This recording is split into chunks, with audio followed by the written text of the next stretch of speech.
안녕하세요. PR 336번째 발표를 맡은 이윤성이라고 합니다.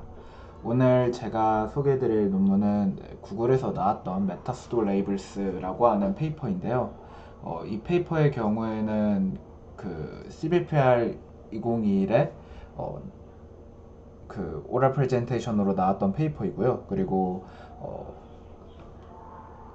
그 이미지나 클래시피케이션 탑원 어큐러시의 90%의 벽을 뚫은 페이퍼이고 그 덕분에 굉장히 많은 주목을 받았기도 했던 페이퍼였습니다. 그래서 오늘 발표드릴 순서는 최근에 세마 슈퍼바이즈 러닝의 흐름들, 뭐 홀리스틱 어프로치나 노이즈 스튜던트 같은 그런 어프로치들에 대해서 말씀을 드릴 거고요. 그리고 메타스토 레이블스의 메소드들에 대해서 설명을 드리고자 합니다.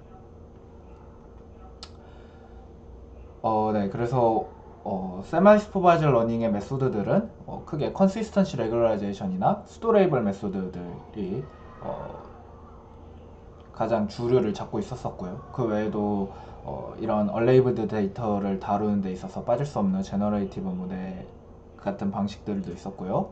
그리고 그래프 베이스 메소드들이 있었고요. 뭐 레이블 프로파게이션이나 노드 인베딩을 통해서 퓨샷과 관련된 그런 쪽으로도 다루는 그런 쪽의 메소드들도 있었습니다. 그리고 이 맨 위에 있는 이 컨시스턴시 레귤라이제이션과 스토레이블 메소드들을 합쳐서 홀리스틱 어프로치라고 불리는 그런 연구들도 등장을 했었습니다. 그래서 세마 슈퍼바이저 러닝에서 뭐 컨시스턴시 레귤라이제이션이라고 한다면은 어떤 한 가지의 그 데이터가 주어졌을 때 그 데이터를 그 서로 다르게 어그멘트를 하더라도 여전히 둘을 비슷하게 컨시스턴트하게 클래시파이를 하도록 모델이 학습하도록 만들어주겠다. 그래서 얼레이블드 된 데이터가 조금 변형이 되더라도 그 데이터가 여전히 비슷한 클래스로 클래시파이를 할 수 있는지를 구분하는 모델을 만들겠다라고 하는 것이고요.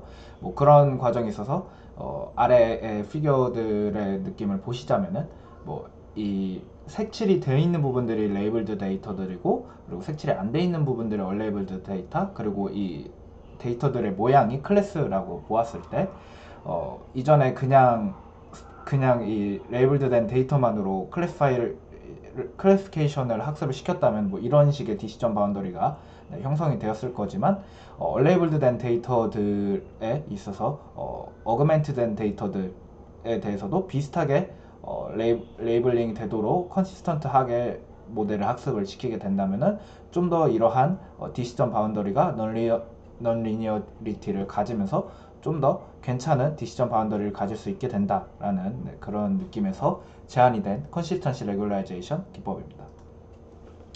그리고 엔트로피 미니마이제이션 혹은 수도 레이블 방식이라고 하는 방식의 경우에는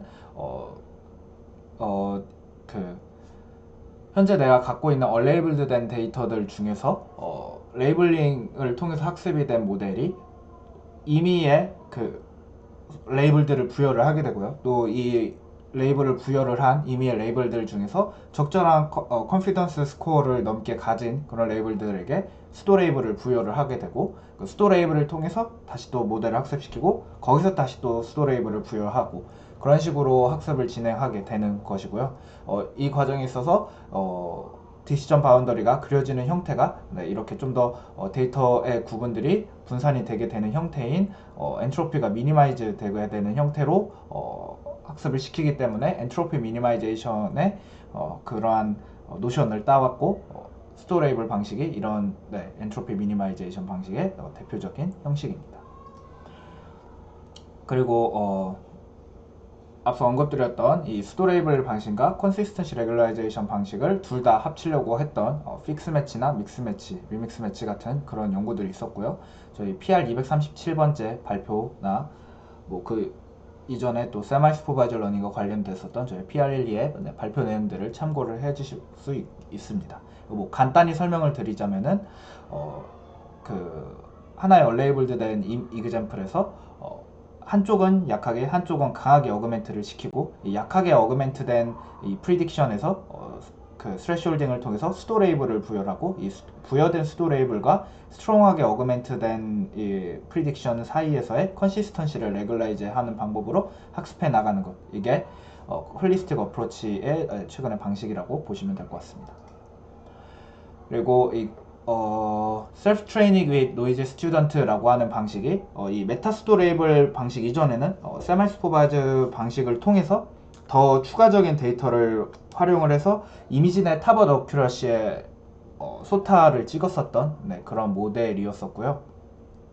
이 셀프 트레이닝 노이즈 스튜던트의 경우에는 앞서 설명드렸던 수도 레이블의 방식을 갖게 되는데요. 그래서 처음에 티처 모델을 그 레이블드 데이터를 학습을 시키게 되고 이 수도 레이블을 레이블드 된 데이터에다 부여를 하고, 그리고 그 같은 크기거나 혹은 좀 더 큰 크기를 갖고 있던 스튜던트 모델을 뭐 데이터 어그멘테이션을 좀 다르게 한다던가 드롭아웃의 그 프로버빌리티를 다르게 한다던가 뭐 스토캐스틱 뎁스를 다르게 한다는 등의 그런 노이즈를 그 모델 내에 인젝션을 해줘서 원래 스튜던트하고는 비슷하지만은 좀 다른 그런 원래 티처하고는 좀 비슷하지만 다른 그런 스튜던트 모델을 만들고, 그 스튜던트 모델이 이 만들어진 얼레이블드 데이터에 대해서 만들어진 수도 레이블을 통해서 학습을 하고 이 스튜던트가 새로운 티처가 되고 이 과정을 계속 수렴할 때까지 반복을 하는 게 셀프 트레이닝 위 노이즈 스튜던트 방식이었었습니다.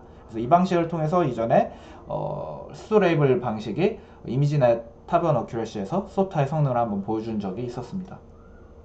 그리고 Rethinking Imagenet Pre-training이라고 하는 페이퍼에서 그 프리트레이닝과 그리고 또 수도 레이블을 통한 셀프 트레이닝의 방식에 대해서 한번 의문을 제기를 했었던 적이 있었는데요. 그러니까 이 페이퍼에서 처음 제기했었던 거는 이미지넷 프리트레이닝을 이미지넷에서 그냥 슈퍼바이즈 클래시피케이션을 통해서만 학습이 된 그런 프리트레인드 된 모델을 우리가 코코 같은 데이터셋에서 파인 튜닝을 하게 됐었을 때 오히려 랜덤 이니셜라이제이션을 통해서 파인 튜닝을 한 것보다 성능이 그렇게 더 좋아지지가 않더라라는 거에 대해서 의문을 처음 제기했었던 페이퍼였습니다. 그래서 이미지넷 프리트레이닝, 그러니까 클래시피케이션을 통해서 이미지넷 프리트레이닝을 한 게 코코 같이 태스크도 좀 다르고 그리고 이미지의 분포도 좀 다른 그런 태스크로 가게 됐을 때는 오히려 방해가 될 수 있다. 뭐 이런 거에 대해서 이미지넷 프리트레이닝의 현재의 이 스킴에 대해서 새로 생각을 해봐야 되는 거 아니냐라는 의문을 제기를 했었고요. 그리고 또 이 Rethinking and Pre-training의 Self Training에서는 그랬던 의문에 대해서 셀프 트레이닝과 같은 그러니까 수도 레이블 방식을 통해서 얼레이블드 된 데이터에서 정보를 얻는 이런 방식을 통해서 파인 튜닝을 하는 그런 방식이 훨씬 더 그 이전에 있었던 그냥 이미지나 프리트레이닝에서 바로 파인 튜닝을 하는 것보다 훨씬 더 좋은 과정을 가질 수 있다라는 거에 대해서 제안을 했었던 페이퍼입니다. 그래서 뭐 네. 지금까지 세마이 슈퍼바이저 러닝에서 어떤 텍소노미들이 있었고 어떤 연구들이 있었고 또 이 셀프 트레이닝 쪽에서 이 수도 레이블링 방식 쪽에서 어떤 발견들이 있었는지에 대해서 간략히 설명을 드렸었고요. 네, 오늘 발표드릴 메타 수도 레이블의 경우에는 이전에 있었던 연구들이 넘지 못했었던 이미지넷 타번 어큐러시의 90%의 벽을 처음 넘게 되었었던 페이퍼이고요. 그 뒤에도 이 VIT 쪽에서 비전 트랜스포머 쪽에서의 연구가 거의 1년이 지났었는데 여전히 이 메타수도 레이블에서 큰 성능 격차를 보여주지는 아직은 못하고 있는 상황입니다. 사실 이 메타수도 레이블이 2020년 초라고 나와 있긴 하지만 아마 이 90%를 넘긴 이게 아카이브에 처음 올라왔을 때는 2020년 초에 올라왔을 테지만 아카이브 버전 2, 3 뭐 이쯤 2020년 중반쯤에 아마 90%의 벽을 넘겼을 거예요. 그래서 이렇게 평행한 소타의 이 그래프를 보이는 게 사진을 한 요쯤부터라고 보시면 될 것 같아요. 그래서 메타수도 레이블의 메소드를 간략히 설명을 해보자면은 원래는 우리가 앞서 노이지 스튜던트 같은 그런 셀프 트레이닝 메소드에서 했었던 거는 티처 모델을 잘 학습을 시키고 그 티처가 스튜던트에게 수도 레이블을 잘 부여를 해주고 그 스튜던트가 그 수도 레이블을 통해서 학습을 하는 이 왼쪽 그림과 같은 형태가 되게 되는데요. 이 메타 수도 레이블의 경우에는 이 스튜던트를 어떻게 더 잘 가르칠지 궁리를 하는, 계속 궁리를 하면서 나아가는 티처를 만들면은 결과적으로 스튜던트도 더 잘 학습을 하게 된다 라는 느낌이었습니다. 뭐 약간 비유를 들자면은 스튜던트가 틀리는 오답들이나 잘 맞는 그런 정답들에 대해서 아 얘는 이렇게 가르쳐야 더 잘 얘가 학습을 하겠구나 라는 거를 옆에서 계속 붙어서 가르쳐 줄 수 있는 전문 과외 선생님 같은 1대1 과외 선생님 같은 분이 옆에서 붙어주게 된다면 뭐 이 스튜던트가 더 잘 학습을 할 거다 뭐 이런 느낌으로 네, 보시면 될 것 같아요. 그래서 이 논문에서는 이 왼쪽에 이 스튜던트 모델의 그 수도 레이블 데이터를 통한 학습 과정을 잘 생각해 보면은 티처 모델을 통한 이 옵티마이제이션의 과정으로 나타낼 수 있다고 얘기를 합니다. 그래서 또한 이 수도 레이블에 대한 이 옵티마이제이션이 그러니까 티처 모델에 대한 그 옵티마이제이션에 대한 이 펑션으로 나타낼 수가 있고 이 레이블드 된 데이터에 대한 최종적인 그 과정도 우리가 최종적으로는 티처 모델의 파라미터들에 대한 함수로 나타낼 수가 있고 우리는 직관적으로 이 레이블드 된 데이터에 대한 이 스튜던트 모델의 성능을 다시 또 이게 잘 나올 수 있도록 티처 모델을 학습을 하는 거를 통해서 더 나은 그 티처 모델을 만들 수 있고 이게 더 좋은 최종적으로 더 좋은 스튜던트 모델도 최종적으로 만들 수 있다라는 거에 대한 인투이션을 페이퍼에서 제시를 했었고요. 그래서 스튜던트 모델이 레이블드 된 데이터에서 더 좋은 퍼포먼스를 낼 수 있도록 만드는 티처 모델을 만들겠다라는 게 이 메타수도 레이블의 정신이라고 보시면 될 것 같습니다. 그래서 이 과정을 옵티마이즈 하려고 하고요. 그래서 이전에 메타러닝 쪽 연구들에서 아이디어를 얻어서 이 멀티 스텝의 이 아그민 옵티마이제이션 과정을 원 스텝의 그라디언트 업데이트 과정으로 어프로렉시메이션을 하려고 한다고 합니다.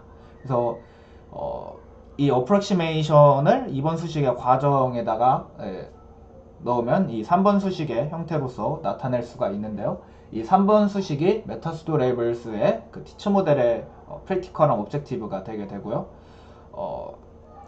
그 현재 스텝의 스튜던트가 수도 레이블 로스를 통해서 한번 배운 것이 레이블드 데이터에서 적은 로스를 가지도록 티처 모델을 학습하겠다라고 이 멀티 스텝을 한 스텝으로의 형태로 나타낸 형태라고 보시면 될 것 같고요. 만약에 소프트 레이블을 사용을 하게 된다면은 이 티처 모델의 그 얼레이블드 된 데이터에 대한 아웃풋도 하나의 디스트리뷰션이 되고 그러면은 이 과정이 fully differentiable 하게 되지만 이 연구에서는 그렇게 fully differentiable 하게 되게 된다면은 컴퓨테이션이 더 크게 되기 때문에 하드 레이블의 방식을 사용을 했다고 합니다. 그래서 하드 레이블의 방식을 사용을 하게 될 경우에는 reinforce approximation을 통해서 differentiable 하게 하고 또 컴퓨테이션도 더 작게 가져갈 수 있었다고 합니다. 그래서 실제 어프록시메이션에서는 스튜던트는 얼레이블드 된 데이터에서 배치를 가져오게 되고 이 티처 모델을 통해서 티처의 프리딕션을 통해서 수도 레이블을 부여를 받게 되고요. 그래서 이 수도 레이블을 통해서 스토캐스틱 그라디언트 디센트를 통해서 업데이트가 되는 형식으로 실제 프랙티컬하게는 이렇게 어프록시메이션을 되어서 뭐 이 스튜던트가 업데이트되는 이 과정에 있어서는 일반적인 셀프 트레이닝의 방식이 되게 되고요. 이 티처 모델을 업데이트하는 게 중요하게 될 텐데요. 위에서 계산이 되었었던 이 스튜던트의 업데이트를 다시 재사용을 해서 앞서 설명드렸던 이 오브젝티브 3번을 그 스튜던트 업데이트에 옵티마이즈를 하는 방식으로 사용을 하게 됩니다. 그리고 뭐 추가적으로 그 세마이 슈퍼바이저 러닝의 기법 중에 하나였었던 UDA나 마지막으로 나온 이 스튜던트 모델을 한 번 더 그 레이블드 된 데이터에서 파인 튜닝을 거치는 그런 과정을 통해서 좀 더 억셀러리한 트레이닝 부분들을 더 둬서 최종적인 메타수도 레이블의 성능을 얻었다고 합니다. 그래서 이 티처의 업데이트 룰이 더 자세하게 어떻게 도출되는지는 어펜딕스 A에 설명이 되어 있게 되는데요. 제 미천한 실력으로는 제대로 이해하기가 힘들어서 어펜딕스 수식의 전개 과정에서 사용된 기법과 주된 전개 내용 소개만 간단하게 드리도록 하겠습니다. 그래서 체인 룰을 통해서 앞서 언급되었던 이 티처 모델의 이 업데이트 과정의 식을 체인 룰을 통해서 전개를 하게 되면은 이 6번식과 같게 나오게 되는데요. 이 6번식의 앞쪽 부분은 일반적인 그 크로스 엔트로피의 옵티마이제이션 부분으로 백프로파게이션으로 심플하게 어치브할 수 있게 되는데, 이 뒷부분의 식을 얻는 게 중요하게 됩니다. 그래서 이 뒷부분의 식에 레인포스 이퀘이션을 적용을 하게 된다면은 이런 형태의 식을 얻을 수 있게 되고요. 그래서 이 앞부분과 뒷부분의 수식을 모두 통합한 뒤에 몬테카를로 어프록시메이션을 거치게 된다면 최종적으로 이 12번 형태의 식을 얻을 수 있게 된다고 합니다. 그래서 더 자세한 수식 전개 과정은 본 페이퍼의 어펜딕스 A 부분을 참고하시면 되겠습니다. 그래서 이 알고리즘의 수도코드 부분을 보시게 되면은 처음에 티처 모델과 스튜던트 모델이 이니셜라이즈가 되게 되고요. 얼레이블드 된 데이터에서 수도 레이블을 부여를 한 뒤 스튜던트 모델을 학습을 시키게 됩니다. 그리고 이 티처의 피드백의 코에피션트를 통해서 이 이퀘이션 12번을 계산을 하게 되고요. 그리고 이 티처의 그라디언트를 이 스튜던트 피드백을 통해서 스튜던트 피드백에 대한 그라디언트를 여기서 계산을 하게 되고, 그리고 티처의 레이블드 된 데이터에 대해서 일반적인 슈퍼바이즈드 크로스 엔트로피 로스를 통해서 레이블드 된 데이터에 대한 그라디언트를 계산을 하게 되고, 그리고 또 앞서 또 세미 슈퍼바이즈 러닝에서의 얼레이블드 데이터를 다루는 그쪽에서 사용되게 되는 UDA 로스라는 것을 통해서 얼레이블드 된 데이터에서의 그라디언트도 이렇게 계산을 하게 된다고 합니다. 그래서 최종적으로 티처 모델을 업데이트를 할 때는 이 슈퍼바이즈에 대한 로스, 그리고 UDA에 대한 얼레이블드 된 데이터에 대한 로스, 그리고 스튜던트의 피드백에 대한 로스, 이 세 가지를 모두 합해서 업데이트가 진행이 된다고 합니다. 그래서 이제 메타수도 레이블의 메소드에 대한 설명 여기까지이고요. 익스페리먼트에 대해서 설명을 드릴게요. 투문 익스페리먼트를 통해서 토이 데이터를 생성을 해서 투문 형태의 데이터 디스트리뷰션에 대해서도 훨씬 더 좋은 디시전 바운더를 그린다, 이런 거에 대한 설명도 진행이 되었었고요. 그리고 사이파10, SVHN, 그리고 이미지넷 10% 같은 실행을 진행했다고 하는데요. 이 뒤에 4K, 1K, 10%의 경우에는 레이블드 된 데이터의 개수를 나타낸다고 보시면 됩니다. 그래서 사이파10 4K의 경우에는 사이파10이 10개 클래스를 갖고 있으니까 각 클래스별로 400개씩의 레이블드 된 데이터를 둬서 총 4000개의 레이블드 된 데이터를 두고 나머지는 전부 얼레이블드 데이터로 쓰는 그런 실험이라고 보시면 되고요. SVHN의 경우에도 1000개의 레이블드 데이터, 나머지는 얼레이블드 데이터. 그리고 이미지넷의 경우에는 10%를 레이블드 데이터, 나머지 90%를 얼레이블드 데이터로 두고 진행을 했다고 보시면 됩니다. 그래서 사이파 SVHN에서는 와이드 레즈넷 28-2로 모델을 트레이닝을 시켰고요. 이미지넷에서는 레즈넷 50으로 트레이닝을 시켰다고 합니다. 그래서 스몰 스케일의 익스페리먼트들의 결과들은 이렇게 되게 되고요. 이전에 있었던 여러 연구들의 성능들을 훨씬 뛰어넘는 결과들을 보여줬다라고 얘기를 하고 있었습니다. 이전에 그래서 이 픽스 매치 이 정도의 페이퍼가 됐었을 즈음에야 슈퍼바이즈 러닝 풀 데이터셋을 통한 슈퍼바이즈 러닝보다도 오히려 더 적은 레이블드 된 데이터를 쓰면서 더 좋은 이 스몰 데이터셋에 있어서 더 좋은 성능들을 보여줬던 연구들이 나왔었는데요. 픽스 매치의 경우에는 사이파에서 더 풀리 레이블드 데이터를 쓴 것보다 더 좋은 성능을 보여줬었던 연구가 있었는데요. 메타수도 레이블의 경우에는 이랬던 연구들보다도 어느 정도의 마진을 두고 더 좋은 결과를 보여준 것을 보실 수가 있습니다. 그리고 레즈넷의 JFT라고 하는 구글에서만 사용하는 아주 큰 스케일의 데이터셋 있죠. 그 데이터까지 추가적으로 사용을 했었을 때에 이미지넷에서의 탑1과 탑5 어큐러시를 보여주고 있습니다. 그래서 이전에 있었던 빌리언 스케일 SSL 같이 이거의 경우에는 또 JFT의 경우에는 300밀리언 이 정도의 스케일인데 여기서 사용된 YFCC는 아마 빌리언 단위의 데이터로 알고 있습니다. 그래서 이 빌리언 스케일의 세미 슈퍼바이저 러닝을 했던 것보다 메타수도 레이블이 컴패리티브 하거나 혹은 더 좋은 성능을 보여줬다라고 페이퍼에서 얘기를 합니다.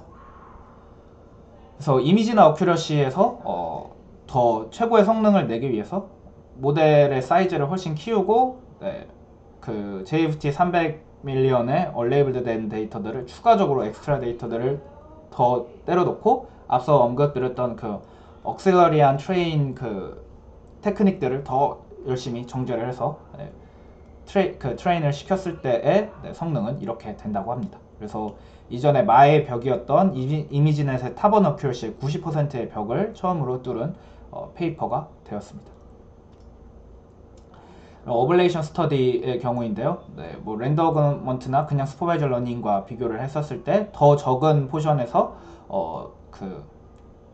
더 적은 포션의 레이블드된 데이터를 사용을 했었을 때의 성능입니다.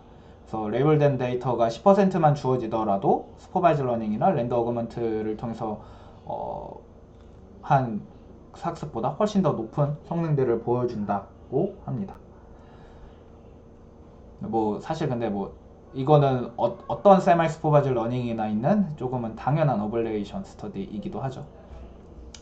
그리고 다른 디퍼런트한 트레이닝 테크닉들에다가 메타수도 레이블의 티처를 학습하는 로스 형태를 더 추가를 하게 되었었을 때의 형태입니다. 그래서 이전에 다른 러닝 테크닉들에다가 메타수도 레이블의 옵젝티브를 추가를 하게 되면 훨씬 더 성능들이 다들 올랐더라 이런 얘기를 하고 있고요. 그리고 또 다른 이 어블레이션의 경우에는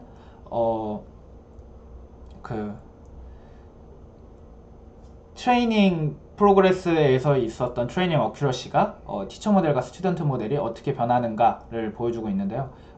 이 사이퍼10 같은 작은 데이터셋에서는 애초에 티처 모델이 스튜던트보다 훨씬 더 잘 됐었고 빠르게 학습이 되면서 스튜던트 모델도 최종적으로 티처 모델 정도의 수준까지 확 끌어올려주는 그런 형태로 갔었기 때문에 일반적인 티처 스튜던트에서의 셀프 트레이닝의 그런 형태와 비슷한 그래프다라고 페이퍼에서는 얘기를 했는데 이 이미지넷에서도 특징을 좀 보자면은 티처가 처음에 확 더 잘하고 스튜던트가 어느 정도 따라오게 된 순간이 왔었을 때 이때 티처가 그러니까 이미지넷처럼 데이터의 스케일이 조금 더 커진 경우에는 이때 티처가 스튜던트의 피드백을 받고 마지막에 조금 더 한 번에 이 티처가 컨버지된 그래프가 이렇게만 있는 것 뿐만 아니라 마지막에 스튜던트의 피드백을 통해서 좀 더 학습이 되는 형태에서 티처가 스튜던트의 학습까지도 더 올려주는 마지막에 좀 더 짜내주는 효과를 보여줬다라고 합니다. 네. 그리고 이거의 경우에 리듀스드 메타수도 레이블이라고 해서 이 메타수도 레이블스 페이퍼가 처음 버전 1이 공개된 이후로 버전 2, 버전 3, 버전 4 이런 식으로 아카이브에 여러 버전들이 올라오게 됐었는데요. 이 과정에 있어서 이 메타수도 레이블이라는 티처를 스튜던트 피드백을 통해서 더 좋은 티처를 만들려고 하는 이 아이디어를 처음 가졌었는데 이 옵티마이제이션을 위한 티처 모델의 옵젝티브 전개 과정에서 굉장히 많은 컴퓨테이션이 들게 되잖아요. 그 컴퓨테이션에 있어서 이전에는 그 훨씬 더 큰 스케일의 연구를 진행하기 전에 이 티처 모델을 스몰 티처 모델을 여러 개 두는 형태를 통해서 이 메타스토레이블을 좀 리듀스드한 그런 형식을 했었다고 하는데요. 그거에 대해서도 네, 어펜딕스에서 함께 설명을 하고 있습니다. 네, 여기까지가 메타스토레이블에 대한 제 발표였고요. 네, 지금까지 들어주셔서 감사합니다.